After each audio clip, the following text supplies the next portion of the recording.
Boa noite a todos que estão acompanhando nossa sala aqui de cinema no Instituto Cultural em Cena, em nossa página. Sejam muito bem-vindos. Vamos iniciar hoje uma belíssima experiência aqui, que é o nosso Cineclube online, nosso Cineclube Joel Zito Araújo. Seja bem-vindo a essa experiência online, devido ao nosso momento aí de quarentena, de precisar de ficarmos em casa, né? Muito importante. Enquanto isso, a gente vai inventando, vai criando formas de nos aproximarmos. Eu queria muito fazer esse cineclube online, né?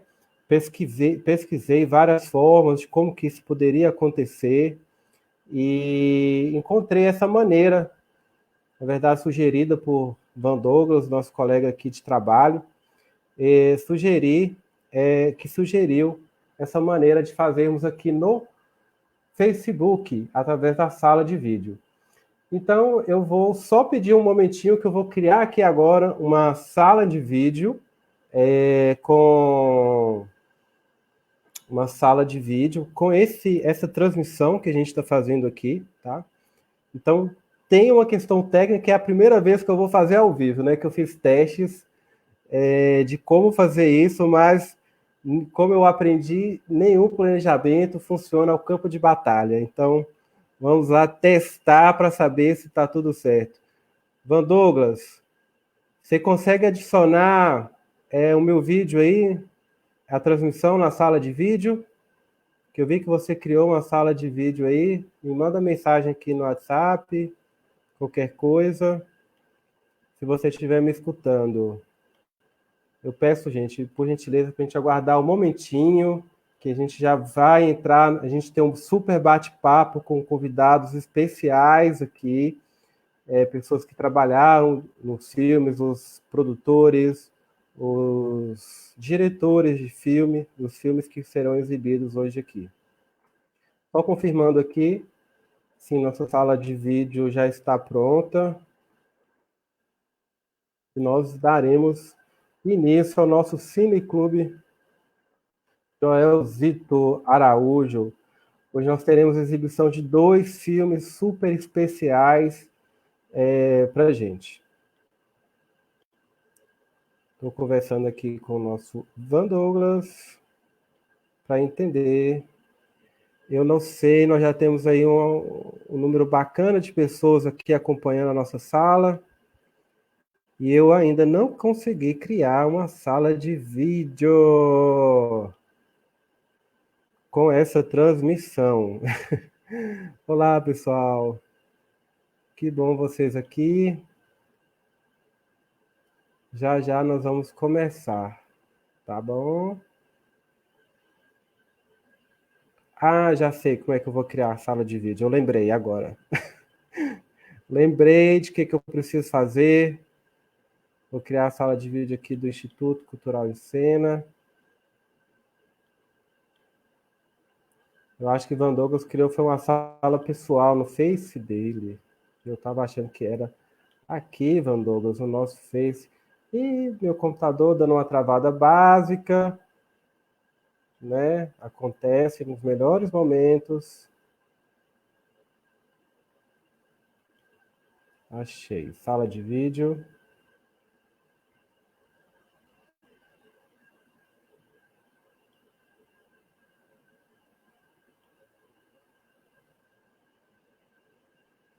Eita.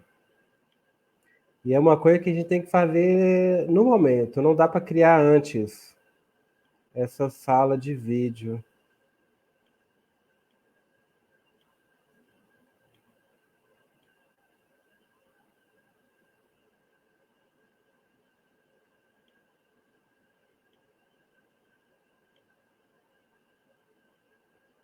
Ai, achei.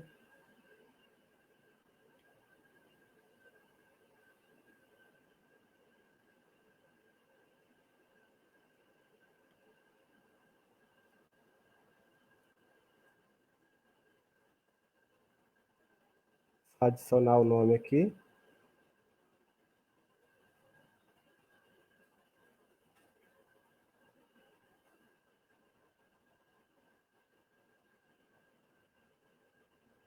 Pronto, publicada. A nossa sala de vídeo já vai começar. Eu vou pegar, tomar um cafezinho. Não tenho pipoca, só tenho café aqui hoje. E aí, pessoal, vamos pedir. Eu peço para vocês que compartilhem aqui a nossa sala de vídeo, tá? Que convide pessoas para vir participar aqui da nossa sala de vídeo, tá bom? Então eu vou já aqui chamar nossos convidados de hoje que participarão do nosso Cineclube aqui hoje, tá bom? Então, primeiro aqui nós vamos entrar com o nosso querido Marcos Fábio de Faria. Seja bem-vindo, Marcos.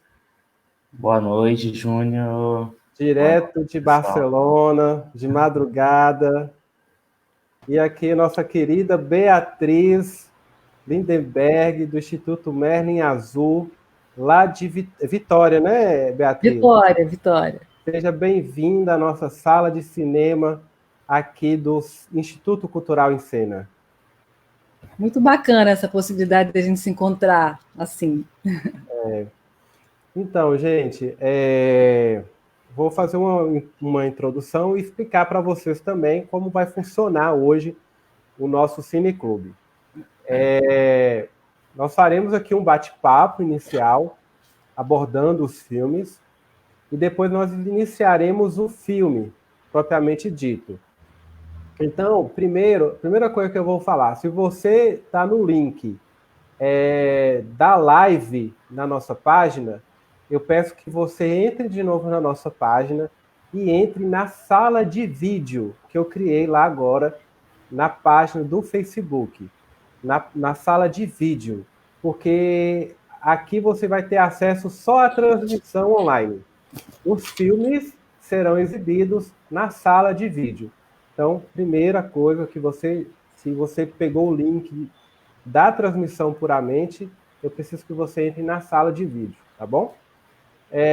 Então, para fazer uma introdução, ano passado nós realizamos aqui a terceira edição do Festival de Cinema que chama Cine Poxixá, que é o Festival de Cinema dos Vales do Mucuri e Jequitinhonha. E o nosso tema, ano passado, foi o cinema negro. Então, a gente selecionou filmes que tinham a ver com esse universo, que, no caso, são os dois filmes convidados para o Cineclube de hoje. Esses filmes estiveram no nosso festival ano passado. São filmes belíssimos, vocês vão ver, e a gente vai conversar sobre eles aqui, tá? Os filmes serão A Viagem de Seu Arlindo, que foi um filme gravado na comunidade quilombola. A Beatriz vai explicar direitinho para a gente isso. E tem os Pelos Cantos do Candombe, que foi feito com o Marcos Fábio de Faria e o Rodrigo Jerônimo, e ele também vai falar onde que foi, qual foi a cidade, né? Qual é a tradição que está envolvida ali, que é um filme belíssimo também, uma poesia muito, muito gostosa de ver, uma poesia visual. Os dois filmes, eu sou suspeito, mas são filmes que eu amei receber para exibir no Cine Poxixá. Então, vou abrir aqui inicialmente para o Marcos Fábio e para a Beatriz se apresentarem, primeiramente, dar uma boa noite, e depois a gente entra sobre os filmes, tá bom? Fiquem à vontade. Quer começar, Beatriz? Eu quero dar boa noite a todo mundo, agradecer muito, Florisvaldo, pelo esse espaço e essa iniciativa, esse prazer do encontro nosso aqui também, né, de conhecer pessoalmente você e o Marcos, e estou achando super legal a sua iniciativa. Embora a gente tenha combinado de falar mais no começo e depois, se vocês quiserem, eu posso responder alguma pergunta, se tiver alguma curiosidade, porque eu participei muito intensamente de todo o processo de produção da Viagem de Seu Arlindo.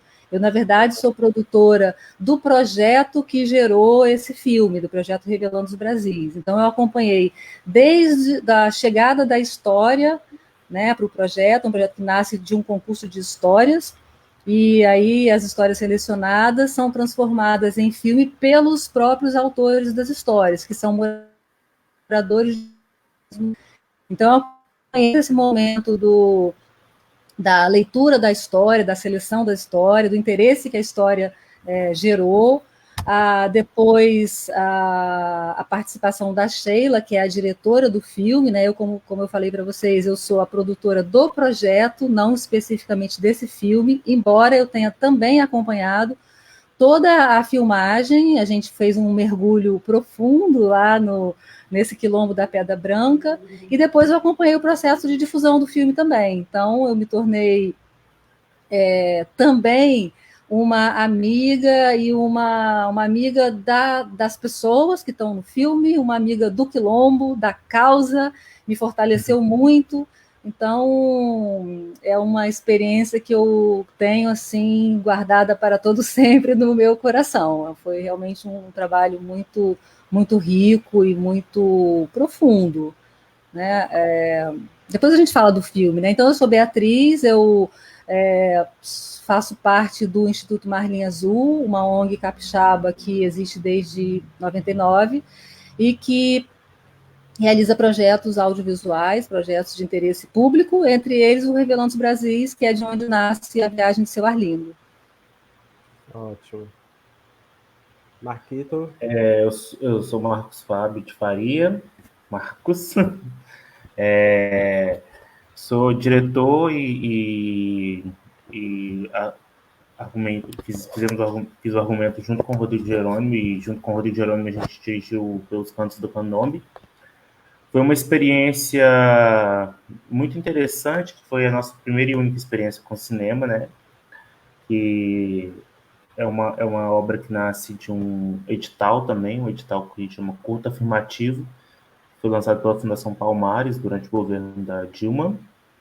E foi um trabalho que a gente demorou muitíssimo para terminar, né? Porque éramos cineastas de primeira viagem, não sabíamos nada, estávamos confusos com tudo. Tivemos uma equipe maravilhosa que nos guiou em tudo, né? Mas mesmo assim foi muito complicado, né? Porque mesmo como equipe a gente não tinha o tempo necessário que se requer assim, de se fechar para fazer isso. Eu sou professor e sou dramaturgo do Grupo dos 10, também faço alguns trabalhos como escritor, né? Mas a minha atividade principal hoje está entre a docência na Universidade Federal dos Vales de Jequitinhonha, Mucuri e Teófilo e as dramaturgias que eu faço, sobretudo para o Grupo dos 10. Bacana. E, assim, por que eu escolhi, né, esses dois filmes para passar aqui hoje? Porque, de alguma forma, eles têm um diálogo também entre eles.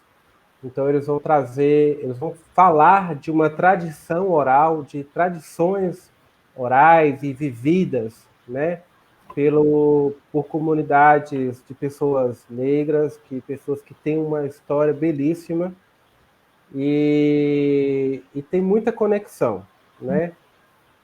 Os filmes. A gente vai poder perceber isso. Então, aí eu faço uma perguntinha e os dois podem responder, né? Qual foi, assim, de onde surgiu a ideia específica desse filme, né? Em cada um aí tem um formato bem diferente de ter chegado a essa história, né? Então, como que vocês chegaram a essa história e decidiram fazer um filme com isso?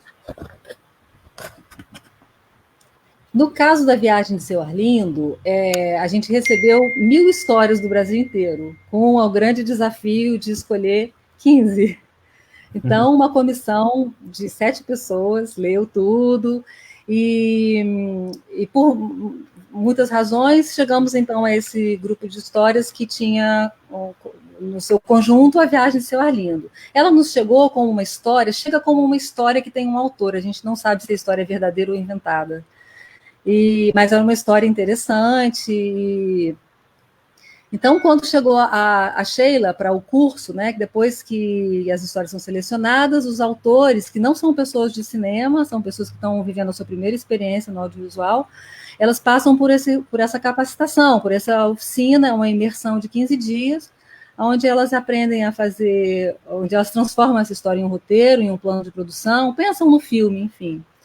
Então, essa história, ela originalmente, A Viagem de Seu Arlindo seria um documentário sobre essa história, que é uma história que aconteceu no Quilombo da Pedra Branca. Né? E aí, ao longo de todo esse processo de reflexão e de produção, ela foi tomando um outro caminho até a filmagem. Originalmente seria um documentário. Depois, durante o processo das oficinas, a Sheila, que é a autora da história, ela é uma história de autoria coletiva. A Sheila é uma professora da rede pública, lá de Vargem Alta, que é onde nasce a história, e ela fez um trabalho junto com... Ela não é moradora do Quilombo, a pessoa que submeteu a história, mas ela escreveu essa história em um coletivo, um apanhado de histórias que várias pessoas do Quilombo escreveram. Então, foi um trabalho que nasceu de uma ação escolar, de um grupo de professores de literatura, de português. Então, ela já começou com uma construção coletiva desde a sua história, né, desde a escrita. E, então, originalmente, ela seria um documentário. Quando a Sheila passou pelas oficinas, ela desenhou ficcionar essa história. E quando a história partiu mesmo para a filmagem, né, para o coletivo, ela foi costurada de uma maneira muito coletiva mesmo. Todas as pessoas que estão no filme e outras que não estão, que eu espero ter a oportunidade de falar aí mais adiante, tiveram sua participação. Ela, então, se transformou no que vocês vão ver aí no filme, né? Que é uma costura, é uma costura documental, híbrido, né? Documental é um híbrido. E isso foi criado parte durante a filmagem e parte na edição. Por quê? A senhora que tem a história, ela não era... Pela construção da Sheila nas oficinas, elas encenariam aquela história. Mas a força dela como contadora de história era tão grande, e existia um aspecto muito importante para a comunidade naquele momento, que era, eles estão trabalhando lá, entre outras coisas, no resgate do Caxambu. Então, eles nos receberam, eles receberam a equipe que veio de fora, né, para integrar a equipe local realizadora do filme. Nós fomos recebidos com uma roda enorme de Caxambu e também de capoeira, assim como um momento de boas-vindas. Eles fizeram uma comida para a gente e essa recepção com Caxambu. E eles começaram a contar essa história da importância do resgate do Caxambu, que eles estavam trazendo ali. Era um quilombo que já não tinha mais essa tradição, mas que eles estavam trazendo colegas de outros quilombos que tinham o Caxambu como, né, uma prática herdada, né? E eles estavam fazendo renascer essa história. E aí apareceu também a Dona Amélia, que vocês vão ver no filme. Então, todo esse conjunto de forças resultou nesse filme Viagem de Seu Arlindo. Nasceu como a história era documental, virou uma ficção daquela história e virou esse híbrido aí que a gente vê como resultado. Nada é tão rígido e fixo, né? A própria improvisação, né, que surge aí desse contato, né, de equipe profissional com pessoas que não têm experiência, vai permitindo, né, esse amadurecimento aí. E você, essa história do Caxambu... pode falar. Não, a história do Caxambu, que a gente foi recebido com essa roda, né, bonita, emocionante, com convidados de fora, de outros quilombos próximos, e aí, claro, fizemos um registro, mas era um registro making off. E aí, ao longo dos dias, a comunidade colocou essa questão para o grupo, né? Como é que a gente poderia incluir? O Caxambu não está na nossa história, na história que a gente vai filmar, mas como é que a gente vamos pensar um jeito de. Isso foi posto pelas pessoas da comunidade, né? Dentro dessa ideia que eles estão desenvolvendo de fortalecimento do Caxambu. Aí tinha a Dona Amélia, que é aquela senhora que aparece. Tinha tinha as forças, né? Que conta a história, né? De dançar, da dança. Linda demais. Eu não consegui te ouvir. Dona Amélia é a que conta a história da dança. Sim, sim. E aí ficaram 3 contadoras de história, né? Na nossa presença lá, de repente tinham 3 grandes contadoras. A principal, que era a dona da história, a história aconteceu com ela, com o pai dela, né? A Dona Amélia, que é um tesouro de mulher, ela é uma pessoa muito de uma força, de uma serenidade, ela traz uma ancestralidade de uma maneira tão delicada, tão forte, tão presente. E ela se dispôs, né? Ela praticamente não sai de casa, as pessoas vão até ela, mas ela é uma mulher que viveu o Caxambu na juventude, né? Então, e no Quilombo, a gente vê ali naquela conversa entre as crianças, né? É todo mundo parente. Então, a gente fez aquela grande roda ali de conversa que foi, acho que dá para ver isso no filme, né? Foi um grande prazer ali de juntar também as várias gerações em torno dessa reconstrução do Caxambu, embora isso não fosse o foco do filme, mas acabou dando um sentido muito forte ao filme, né? Mais forte ainda. Ô Marcos, lá é o Caxambu. E o seu filme fala do candombe, que é uma outra experiência, né, cultural, que é até pouco conhecida no Brasil, porque são poucos os lugares, né, que tem a manifestação do candombe. Então fala pra gente um pouquinho aí dessa sua experiência com o filme. Então, a experiência do filme é uma experiência muito pessoal minha, muito pessoal do Rodrigo também, e da Bia, que é produtora, que é algo que sempre rondou nossas vidas, né? A gente se conhece há muitos anos, nós 3, e de fato o Rodrigo e a Bia são irmãos, né? E sempre o Congado e o Candombe estiveram muito presentes na nossa produção artística de forma geral. E este Congado e este Candombe especificamente que aparece no filme é no meu distrito, que é o distrito de Mucambeiro, e ele, a partir de tudo que, por ser parte da nossa pesquisa, né, por estar sempre presente na nossa pesquisa cênica, a gente percebeu que havia uma diferença dentro desse candombe de Mocambeiro com os candombes que a gente já percebia pelas leituras, porque, na verdade, um ritual feito para iniciados em outros guardas, né? Então, ele é anterior à guarda, e aí ele vai gerar o congado. Nesse caso de Mucambeiro, ele acontece uma aparição pública. Ele está junto com a guarda na aparição pública. E a gente achou isso interessante. Mas já há muitos anos, antes mesmo de ter a perspectiva de fazer um filme, e a gente trabalha desde 2003 juntos, né? A gente tinha uma ONG, depois essa ONG virou uma produtora, depois a gente deu uma dispersada, depois a gente voltou com o Grupo dos 10, né? E aí o trabalho nasce também a partir de uma das ações do Grupo dos 10, por este edital que chamava Curta Afirmativo, que a gente propôs a se contar essa história. A gente queria contar essa história, a gente achava essa história bastante importante para passar despercebida, né? Porque ela é fundamental na tradição afro-brasileira, certo? Assim como todas as outras manifestações religiosas afro-brasileiras que a gente tem, que são muito importantes para a nossa cultura negra, né? Então, fazer o filme foi duas formas para a gente. Primeiro, essa de ensinar, né? Ensinar assim, não da forma docência, mas de mostrar a existência desse candombe lá nesse distrito, e a outra que era também uma realização nossa, né, de querer desde muitos anos registrar.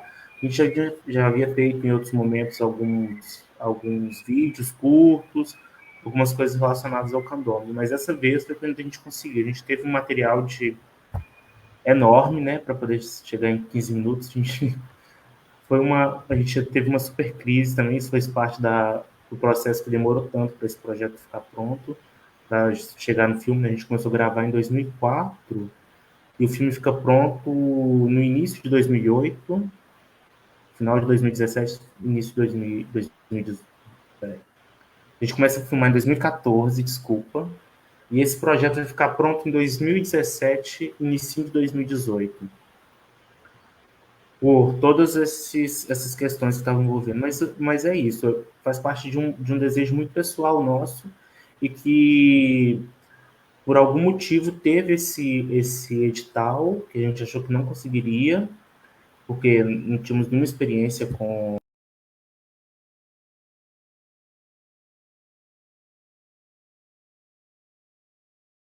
Era tão interessante que, mesmo não sendo cineasta, nós fomos contemplados com esse projeto.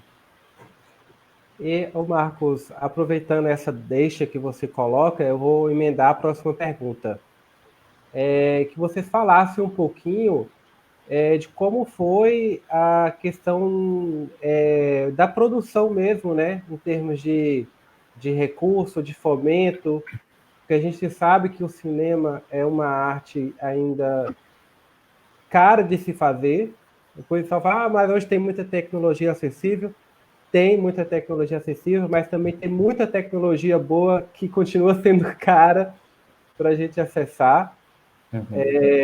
Então, e fazendo esse contraste, né, desse atual momento que a gente vive de desmanche total da política pública para o cinema, né, do mercado, não só do mercado, porque nem todos os projetos quer dizer que só vai tratar de mercado de cinema. Como a gente estava conversando com a Beatriz aqui, né, o projeto dela tem muito mais a ver com a experiência do cinema do que pensar no mercado de cinema, né? Eu gostaria que a gente pudesse falar um pouquinho aí desse contexto da produção, assim, também. Ok, então, a gente não imaginava que seria um processo tão caro, né? Quando a gente aprovou o projeto, a gente tinha a ideia de aprovar o projeto, fazer mais ou menos o que aconteceu naquele filme Saneamento Básico. A gente fala sempre, usa esse exemplo, porque a ideia era usar esse dinheiro, fazer o filme como tinha que ser feito, gastando o mínimo possível, e o restante usar nas nossas produções teatrais, né? Porque a gente nunca pensou que isso ia acontecer. Mas no fim, quando a gente terminou o orçamento, que a gente não conseguiu receber, né, pela produção, mesmo sendo um orçamento que, ao meu ver, né, por vir do teatro, é um orçamento bastante grande, né, pela nossa experiência. Então, quando a gente começou a produzir os equipamentos, alugar, fazer as diárias que eram caríssimas, tudo super caríssimos, os profissionais super caríssimos também, mesmo fazendo descontos, eles eram caros para nós. A gente fez uma equipe bastante reduzida, sempre, né, com a ideia da importância da empregabilidade, né? Então, todos os profissionais receberam, mesmo com algum desconto que foi dado para o projeto, recebeu o valor que foi pedido. A gente fez um processo muito longo de tratamento de som, de tratamento de imagem, de captação de som por um profissional. A nossa equipe toda foi uma equipe de alunos que eram formados da IFTV em Cuba, que tinha um amigo que foi, inclusive, o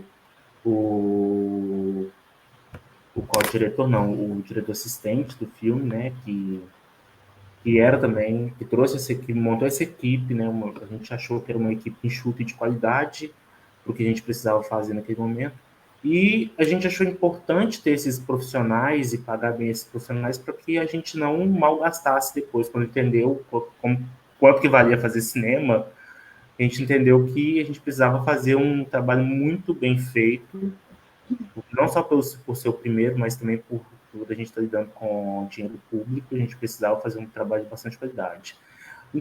A questão é essa, era tudo muito caríssimo, né, dentro da qualidade que a gente trabalhou. Eu não sei dizer tecnicamente câmeras, lentes, tudo isso que foi usado, né, que foi tudo definido pela diretora de arte, que foi a Giovanna Pezzo, e assim, a gente ficou assustado, né, a metade do orçamento ficou para locação, a outra metade ficou para todos os outros, né? Então, para pós-produção, para pagar os profissionais, ao ponto da gente terminar o projeto sem conseguir nos remunerar. Então, realmente foi bastante complicado, mesmo com um orçamento um pouco mais alto. Mas eu acredito que eu conheço experiências de filmes muito interessantes, lindos, muito bem feitos, com um orçamento bem mais baixo do que o nosso, e que fizeram, de fato, um trabalho que teve uma visibilidade muito maior do que a nossa, porque quando acabou o dinheiro, quando acabou tudo, a gente não sabia o segundo ponto, que era como difundir esse material, que, de certa forma, ainda está inédito, né? Porque ele teve a primeira exibição em 2019, depois pronto, ele teve a primeira exibição em 2019, no Cine Pochixá, e está tendo a segunda exibição agora, em público. A gente tem enviado para diversos editais, né, para diversos contatos, mas por algum motivo o filme ficou velho. E isso é uma coisa que eu não consegui captar, assim, porque não é a mesma vida do teatro. Tem muitos festivais que põem a data de produção como limite, assim, filme até 2018, 2019, aí realmente, para muitos festivais, o filme pode ser que seja velho, como você falou. Mas tem muitos festivais também que tem esse recorte temático, né? Eu acho que o seu tema é um tema que interessa muito, e cada vez mais tem muita gente refletindo sobre isso, querendo ver, querendo fazer esse mapeamento, né, desses milhares de Brasis aí, né, considerando que a questão da nossa cultura, e muito especialmente, né, acho que se trata de um assunto que é da origem do Brasil, da origem da nossa civilização. Você traz uma coisa nova, acho que vai ter muito espaço de exibição. Agora, dá um trabalho procurar, dá um trabalho, muito gratificante também, né? Mas você precisa de se inscrever, de encontrar esses festivais, e tem umas plataformas também de inscrição em festival de cinema, né? Tem várias plataformas que ajudam muito, porque você se inscreve ali e vai. Mas tudo dá um trabalhinho, mas ele precisa circular, nossa, precisa ser visto. Depois, se puder me passar algumas plataformas, porque a gente não sabe nem como procurar, entende? Sem dúvida. Somos tão leigos que desse ano. Uma produtora. Não, eu posso ajudar, porque nessa última edição, né, como eu falei, foram 15 filmes feitos na mais recente edição do Revelando os Brasis, foram 15. E 5 filmes. É a 6ª edição, mas ela não como é um projeto que tem muitas etapas. A primeira edição foram 40 projetos, né? A segunda edição foram as primeiras, segunda, terceira e quarta edições, elas foram com 40 projetos cada uma. Então, é um projeto que cada edição durava assim 3 anos, porque você tinha todo um momento de formação, depois da produção, depois da circulação, depois a gente fazia o programa de TV. Hoje o projeto já tem quantos filmes? 198 filmes.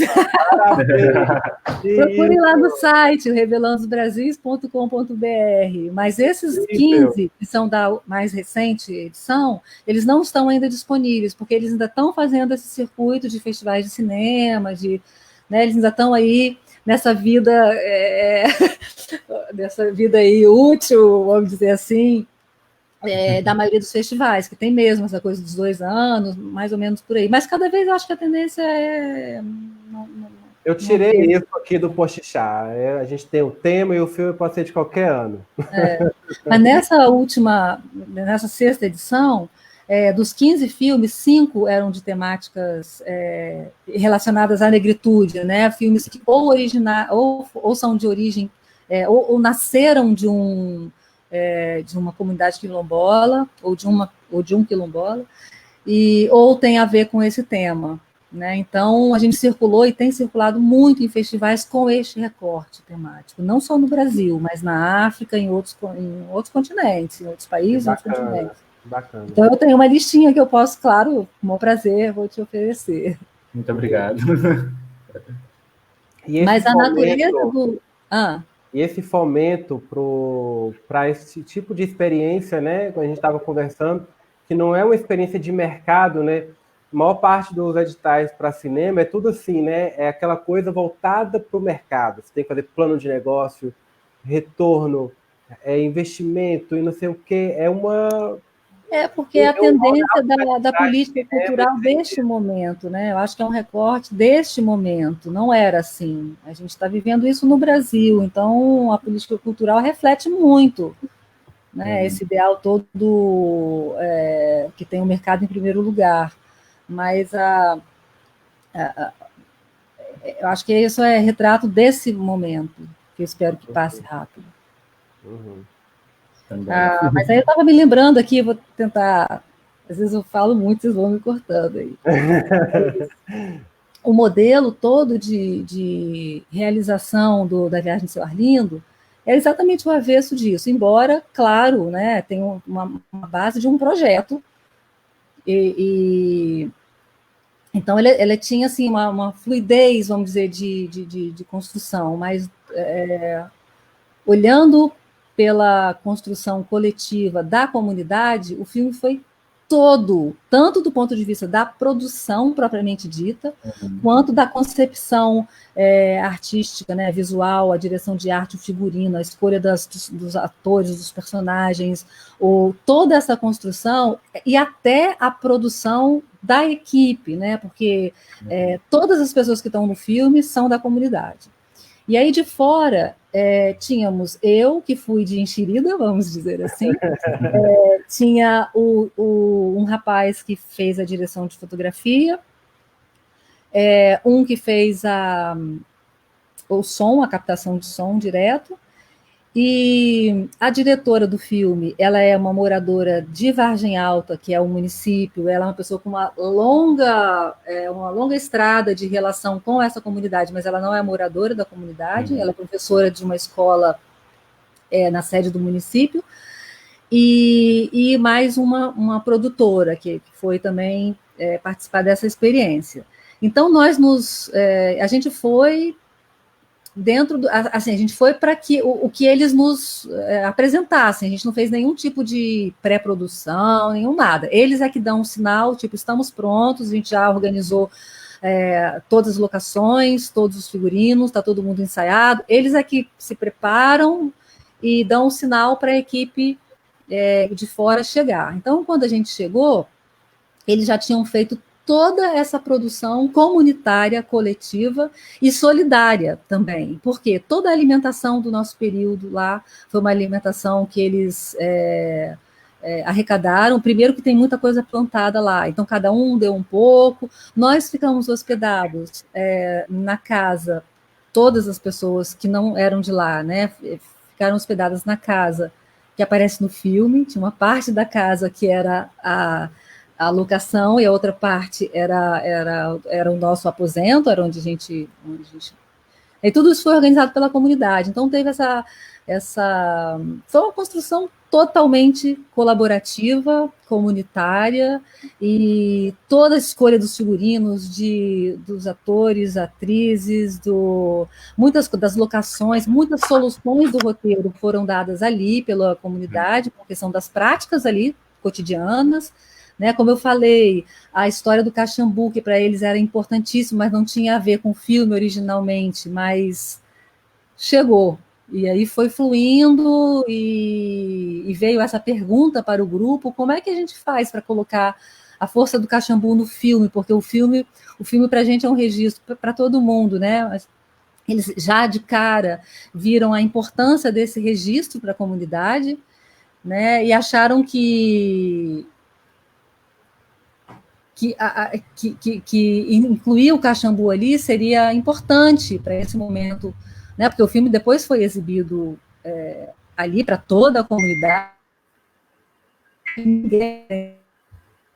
de alguma maneira as filmagens, e depois ele foi exibido também na sede do município, numa praça central lá, com um público gigante, e depois circulou em muitos festivais de cinema, e está circulando até agora, né, em cineclubes. Então é um documento também da comunidade. Então teve um formato de produção muito específico, né, muito... E vocês já ganharam uma experiência, né? Isso acaba se tornando assim uma tecnologia, digamos, né? Que eu quero conhecer em algum momento aí, ter contato com esse projeto mais forte. Pessoal, eu acho que está no momento de partirmos, né, para a nossa exibição. A gente já tem aí quase 40 minutos que a gente está batendo um papo aqui. E aí eu vou dar mais uma orientação, que é o seguinte: se você está vendo essa transmissão, se não é pela sala de vídeo, eu peço que você saia desse link, entre de novo na página do Instituto e abra a sala de vídeo, porque lá na página do Instituto tem uma transmissão, tem um link da transmissão online e tem um link da sala de vídeo. Se você continuar aqui, na hora que nós formos exibir o filme, não vai passar nesse link. Esse link vai ser encerrado daqui a pouco e vai ficar só na sala de vídeo. Por questões técnicas, né, eu não consigo voltar na sala de vídeo com o nosso bate-papo. Por isso que a gente está fazendo esse bate-papo agora mais no início, e depois a gente encerra com a exibição dos filmes, tá bom? Então, durante a exibição dos filmes, lá na sala de bate-papo, na sala de vídeo, dá para mandar alguma mensagem, né? Fazer algum comentário, dá para fazer essa interação, digamos assim. Então, repetindo, entre no link da sala de vídeo para conseguir ver os filmes, tá bom? Tá. E assim que a gente der play nos filmes, essa transmissão online aqui, entre eu, o Marcos e a Beatriz, é encerrada e a gente continua só lá na sala de vídeo. Eu convido o Marcos e a Beatriz também para assistirem. O Marcos, que está de madrugada, que está em outro país, mas está aqui resistente com a gente. Obrigado, viu, Marcos, pela disponibilidade. É pelo Facebook do Instituto em Cena, não é isso? Instituto Cultural em Cena. Tereza está perguntando aqui, cadê o link? Tereza, entra na página do Instituto Cultural em Cena, a fanpage, né? E lá vai ter a publicação de uma sala de vídeo. Aí você entra nessa sala de vídeo. Lá está assim, sala de vídeo, sala do Cine Clube Joel Zito Araújo, que é o nosso homenageado aqui, cineasta brasileiro, aqui do Vale do Mucuri, mas hoje tem uma carreira internacional e nacional belíssima. Então você vai abrir aí na página, na fanpage, vai ter uma publicação que chama Sala de Vídeo, Sala de Cinema, Joel Zito Araújo. E aí você vai poder assistir o filme. Aí eu peço as considerações finais de cada um, e alguma dica sobre como olhar para o filme, né? O que prestar atenção, para não perder nenhum detalhe aí do filme. Então, o nosso filme, Pelos Cantos do Candomblé, a gente faz uma brincadeira, né? Porque a ideia é que a gente vá visitando os cantos de Mocambeiro em busca desses cantos que fazem o candombeiro. Então, acho que é interessante prestar um pouco atenção na musicalidade mesmo, porque muitas do filme e essa história por trás das músicas, que muitas dessas músicas são improvisadas, e interessante como que existe uma tensão também entre as personagens, assim, porque como a história ela é da oralidade mesmo, então ela tem muito a ver como que cada personagem desse filme percebe como que se faz o candomblé, é quase uma percepção pessoal. Então, essa história, ela não é absoluta, ela é bastante pessoal de cada um que conta, né? Então, eu acho que o interessante é prestar atenção nas músicas e nessa narrativa que vai sendo construída a partir das histórias desses personagens. E um ponto interessante é que o Rosário ele é um ponto muito importante, né? Nossa Senhora do Rosário. E existe uma clave para o candomblé de Mucambeiro, né? Uma chave para o candomblé de Mucambeiro, que é por que existe esse rosário, o que é esse rosário. Então, esse eu acho que é um ponto importante de ver no filme, porque é mencionado a charadinha, ela é falada no filme, mas aí quando ela fala, você consegue entender por que existe essa relação tão diferente nesse candomblé do distrito de Mucambeiro. Beatriz. No caso da viagem de Seu Arlindo, eu me lembrei agora, você falando aí das possibilidades, eu não sei se a gente vai ter um local, talvez depois na tua página, no seu Facebook, a gente fez uns registros de entrevistas, por exemplo, com a diretora do filme, quando ela ainda estava concebendo a história, né, quando ela chegou no Rio para fazer a oficina, então a gente tem algumas coisas que podem ser complementares, se alguém se interessar depois em conhecer melhor os bastidores. Quero muito conhecer os bastidores desse filme. Eu também. Que legal. O que tiver de material que possa somar, eu vou te mandar e você fica livre aí para publicar, se você quiser, ou enfim, a gente vai se falando. Mas eu queria chamar a atenção para o que eu já falei, que assim, não tem nem todas as pessoas que aparecem no filme são da comunidade da Pedra Branca, né? Essa comunidade quilombola. Que fica onde, Beatriz? A comunidade? Fica no município de Vargem Alta, que é no sul do Espírito Santo, mais ou menos em direção é perto de Cachoeiro do Itapemirim, que é uma cidade maior e que mais conhecida. Mas chama Vargem Alta e a Pedra Branca é uma comunidade quilombola, é um distrito, é um pequeno distrito que funciona como uma vila. Então, eu queria dizer isso, que todas as pessoas que estão lá são da comunidade. A dona Marluce, vocês vão ver, foi com ela que aconteceu essa história, que é ficcionada e que ela conta, né? Ela é uma contadora de histórias, ela é uma pessoa muito cativante, muito envolvente, e ela ficou louca para filmar outras histórias. Essa é só uma delas, eu tenho um monte de histórias, vocês podem voltar aqui, que a gente faz um monte. Contagia, né? Foi uma experiência muito bacana para todo mundo.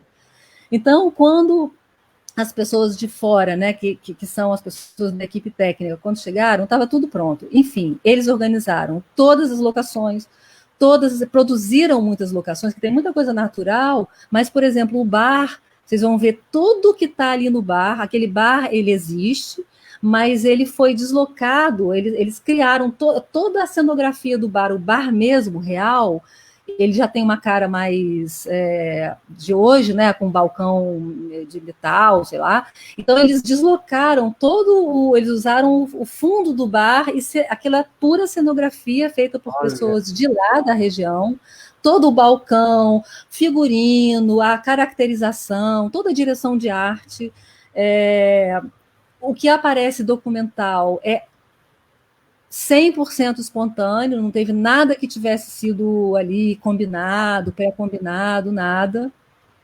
Ensaio, houve um pouco, os próprios atores que achavam as soluções para as situações, para as falas, às vezes uma fala não estava muito, uma fala do roteiro, né, não estava muito legal na hora, então eles achavam as soluções, né, adaptando frases, então foi uma construção muito autêntica e muito própria. Então, então a trilha sonora é original também de um morador da cidade, não do Quilombo, é um músico de Vargem Alta, e aí foi um filme que ele teve também um tratamento muito profissional de finalização, né? Ali a gente teve uma finalização de imagem, uma finalização de som, tem todo um trato profissional neste acabamento, né? Que também ajuda a fazer um produto redondinho, né? Claro. Então eu vou mandar depois materiais, que se você quiser incluir, se as pessoas tiverem curiosidade, você bota aí no Cineclube. Com certeza. Gente, muito obrigado mais uma vez pela participação aqui de vocês. E vou repetir, vou dar um recadinho final de novo.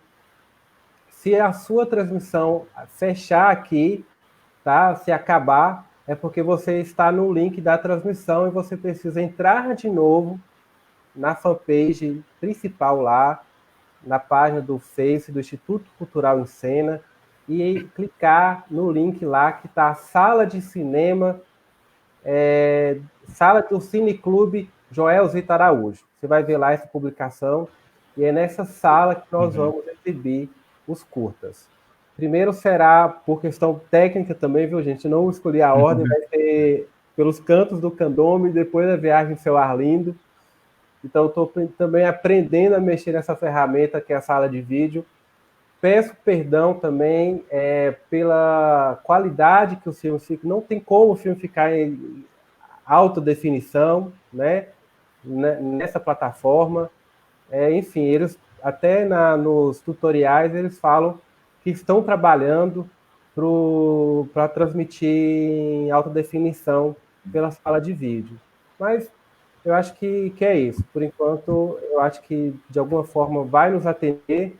E se alguém conhece alguma outra maneira de a gente criar sala de cinema aí online que possa entrar as pessoas e ter essa interação, de se sentir juntinho, né? Eu acho que é importante, porque o YouTube é bom, mas cada um vem no seu tempo, na hora que pode, então acho que perde um pouco esse momento aqui de estarmos juntos e poder assistir o filme. Agradeço mais uma vez a participação de vocês e vou dar o play lá. Assim que eu der o play, vai na sala de vídeo, já vai começar o filme. Aí vocês podem ir para lá pelo link e eu vou encerrar esse link aqui. E quem o link estiver assistindo e sumir, é porque você precisa ir para a sala de cinema. Tá bom, gente? Muito obrigado. Boa sessão. Vamos agora para ver o filme Pelos Cantos dos Candomblés. Lembrando que são 2 curtas. Pelos Cantos dos Candomblés tem 15 minutos. E a Viagem de Seu Arlindo tem quase 17 minutos. Então, vai ser bem rapidinho também, não vai demorar tanto assim. Grande abraço e boa sessão para todos nós. Tchau.